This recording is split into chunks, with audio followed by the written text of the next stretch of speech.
It's time for the Douglas Coleman Show. Mr. Smooth and Savvy is joined by guests from all walks of life, from the entertainment industry to authors to political and social commentators, the famous and not so famous, the controversial and the light and fluffy. We have it all. Now, here's Douglas Coleman.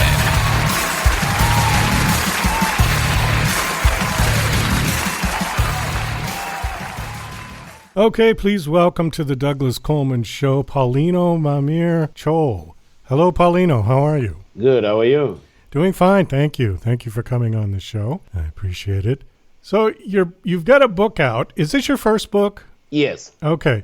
And this is a true story of events that actually happened to you. Is that correct?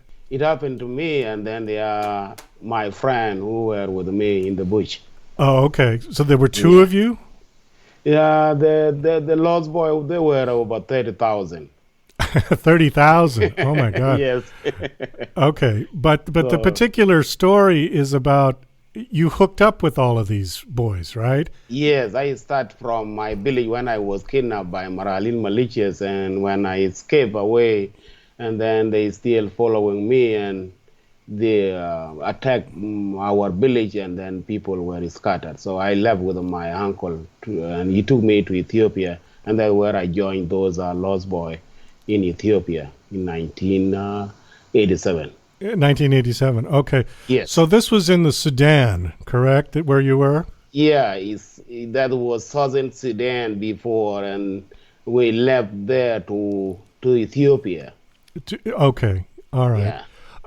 Why were they kidnapping children? They want children to be Muslim, and they use women as sex slavery. They kill men right away. Okay, so they came into your village, they killed the men, and then they kidnapped the children and the women. The women and would be for sex slavery. And then what would happen with the boys? The boys, they convert us to Muslim. They want us to be Muslim. I see. Yeah. So when they took us over there, the militia, they sold us away to the Arab family, and then they influenced us to be Muslim. Were they making slaves out of you? I mean, did they make you work as well? Yes. Yeah, you were free for them. Okay, but I mean, did they put you to work doing labor or doing farming or something like that? Yeah, yes, some, but I was at home that time, working at home. So they came into your house with guns, presumably? Mm-hmm. And they took you from your family? Oh, my goodness. Yeah. All right. Well, where did you go? Where was the first place they took you? They took me to the north, and the place was called Abyei. It's now contested by South Sudan and Sudan now, that area. And they took me over there, and that time I escaped away after 3 months. So they had you in like a camp of some kind? They prepared something like a camp with the thorn, and then they surrounded it with the soldiers until they finish out one by one by sailing us away to other family. Oh, okay. Yeah. So you were in this camp, a sort of prison camp, right? Yes. Okay. For 3 months. Then you escaped. Tell me about how you escaped. That time when they took me to Arab family, there was one guy from my tribe, and he speaks in Dinka language. But that time I still didn't know Arabic correctly. So there was one time he approached me differently, and then we speak in my mother tongue. And then he told me that he wanted to escape because he was a grown person, but I was a little boy at that time. I think I was 8 years at that time. So he said, you can escape with me. And that time, when the time he arranged to escape at night, he told me, and then I joined him at night, and then we escaped away. Oh, I see. Okay. And then where did you go? You just walked? Yeah, we walked until in the morning, and then we stay under the tree until night, and then we walk again. Because if we work during the day, maybe they will get us again. So we just walk at night. Did you have anything with you? Water or food or anything? Just water, no food. Oh, wow. How far did you walk? It was about 3 days that time. You walked for 3 days? Yes, with that guy. With that guy, okay. Yeah. And then at what point did you encounter all of these other boys that were out there? When I reunited with my family, the militia, they still following us. And they attack our village and people, they scattered that time. So I ran away with my uncle. And that time, we don't have a telephone that time. So we just found ourselves, him and me. And then he heard from other that if we go to where the sun comes, we can get people over there with the United Nations helping them. And then I can go to school and he can look for a gun and return back to the village and defend our people. So we worked for 3 months too. And we joined out there on the way until we reached Ethiopia. That time I was included into the boys. And he was taken away by SPLA, that was the rebel of South Sudan, defending us. So he took his gun and he went back. Even now he's not alive. He was killed. Oh. So was Ethiopia was safe at that time? Yeah, that time it was safe under Magisto Mariam. We spent about 4 years in Ethiopia, but the rebel, they captured Addis Ababa that time. And then we left. We went to Kenya on foot. So we stayed in a Kakuma refugee camp for about 12 years, and then I was approved to come to the United States. So during that time, how much time was that between when you got kidnapped and when you made it to Kenya? When I was kidnapped, it was January, and then I escaped away in April. And then between June and August, we were attacked, and then we left. So we walk until we reached Ethiopia. I think it was November, the same year, 1987. And then I joined the children, the other children who were my age groups.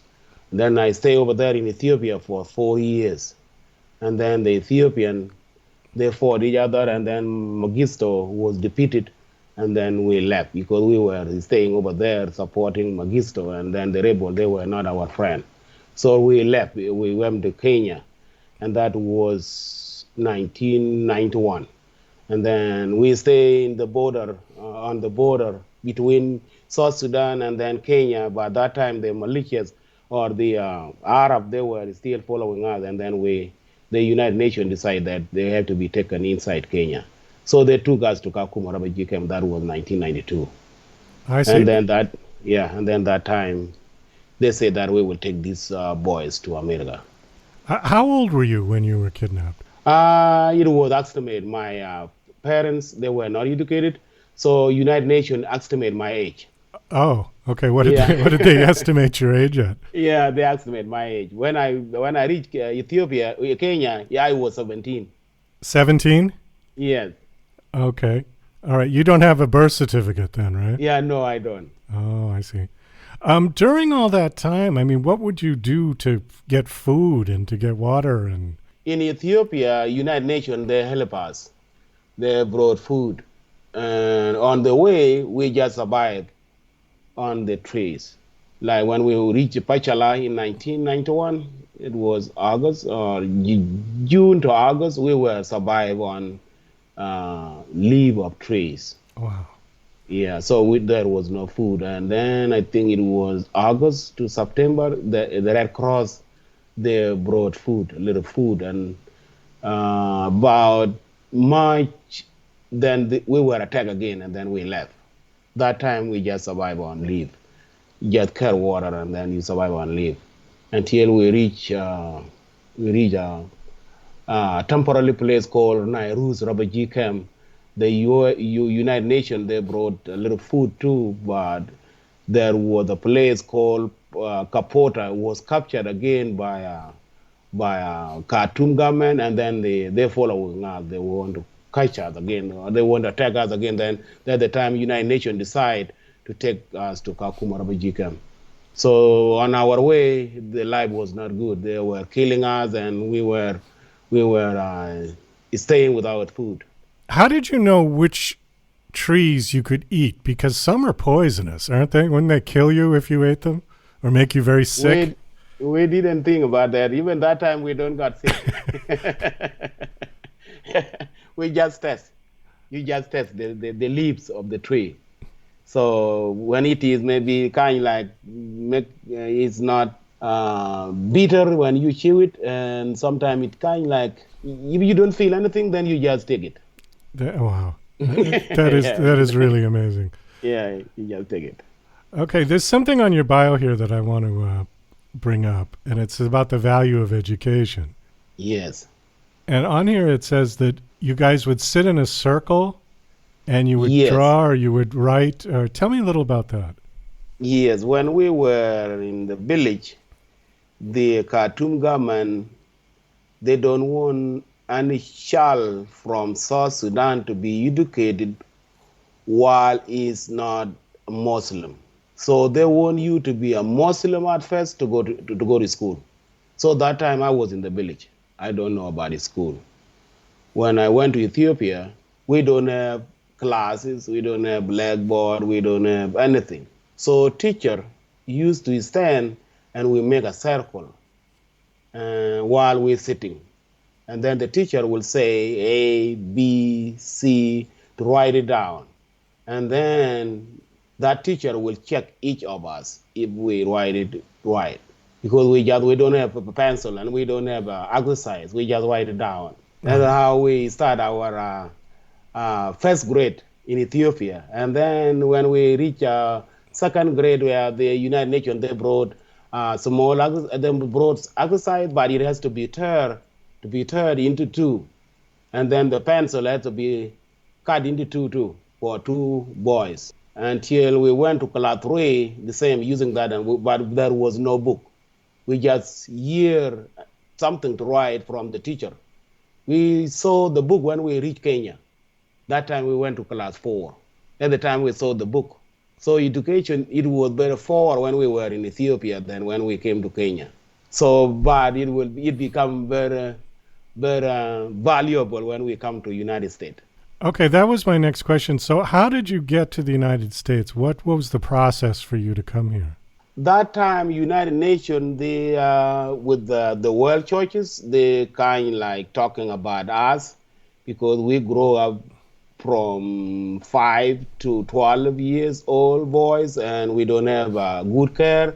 They say that we need to take these people to United States so that they should start their life. At the time, the United States approved that, yeah, let them come and improve their life. At the time, they brought the form, and you fill out the form. If you know that your parent they still alive or you don't know. But that time too, the Red Cross they used to help us when they come to Kakuma, refugee camp. They take your information and then go to your village, and check if your parents, your relative are there or you don't have any person over there in the village. And after 3 months or 4 months, they come back with the information that this is what we got, this is what we got. So that time I found that my parents, they were not alive. And then my siblings, left 3, they were alive. So that time I fill out to my file 3 sisters. But the rest, they were not on my file. At the time we got information. So you had 3 sisters that were still alive in your village, yes. But your parents had been killed? Yeah, they are not alive. Oh, okay. Yeah. At the time I fill out my form. So how old were you when you came to the United States? I think I was 23. And how old are you now? 41. 41. Oh, okay. So Yes. you've been here a while. And Yeah. All right. Wow. An amazing story. So what do you do now in the United States? I still go to school. I am doing my PhD now because I want to be fully educated. Oh, well, your English is yeah. terrific. I have no Yeah, trouble I will be understanding. the only person who is educated in my family, in my clan, in my section. Did your sisters come with you to the United States? No. No. What happened to Yeah. them? They got married, so they are under a different responsibility. They got in Africa. Yeah, in Africa. So I cannot make it again. Oh, I see. Okay. Yeah. All right. Yep. I see on here that the proceeds from your book, Leading the Lost Boys, The Untold Journey, we'll go to the Mamiir Chol Foundation. That's your foundation, obviously. Tell me about the foundation. Yeah, that foundation, I want to help people in my village because they still get water through the rivers and full when the rain start raining. And that time, and they got malaria, they got a stomach problem because they don't know how to get clean water. And there is no way they get medicine. So I am trying to help them through this foundation. And then about women too. Women, the forced marriage is still in South Sudan. So I want to establish a school whereby the girls will be going to school free. It's really a shame, but it's still in this world that there are places where girls and women are treated like property. Yes, basically. yeah, it's not good. In It's South not Sudan, good at it's all. worse than anywhere because now even the people now they are fighting each other about getting cattle to get married. If you don't have cattle, then you want to kill other people over there to get the cattle, and then you get married. So, but if we let education be free now and accessible to young people, they will be engaging, going to school, and then maybe about 10 years, then they know something. They cannot decide to fight each other. They will know their life is very important, and you can communicate with other people using English. But now they just speak their language, so they don't care. They speak their tribal languages? Yes. So okay. they just don't know what is going on in Kenya. They don't know what is going on in Uganda. They don't know what is going on in Ethiopia. But if they are educated, somebody maybe is is engaging to education, then that person can be taken to Kenya or Uganda and then get education over there. When that person go back, it will make difference. Yeah. How many did any of the other boys that you walked with and were with during that time, did any of them make it to the United States? Yeah, some they came to the United States. Even my website over there, they have Lost Boy. It has a Lost Boy. Oh, okay. All right, Yeah. good. Yeah, we more here. We came, I think, about 4,000 reached the United States. 4,000 of them came to the United States. 4,000 of them. That time I was one of the leaders that organized the resettlement of coming to the United States. Oh, okay. Great. Yeah. So I wrote some information about how I organized it last time in my book.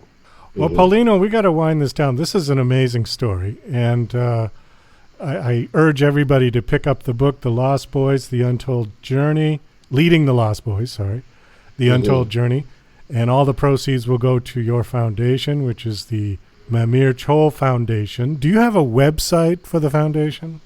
Yes, I have a website, www.myfoundation.org. Or you can Google Paulino Mamiir Chol, it will pop up. Okay, great. Or you can go to Amazon, Leading the Lost Boy. Yeah, it will come up too. And the book is available now, and it's on Amazon? Yeah, it's available, yeah. Well, thank you so much for coming on this show. This story was very inspiring. And best of luck with everything you're doing. Thank you very much.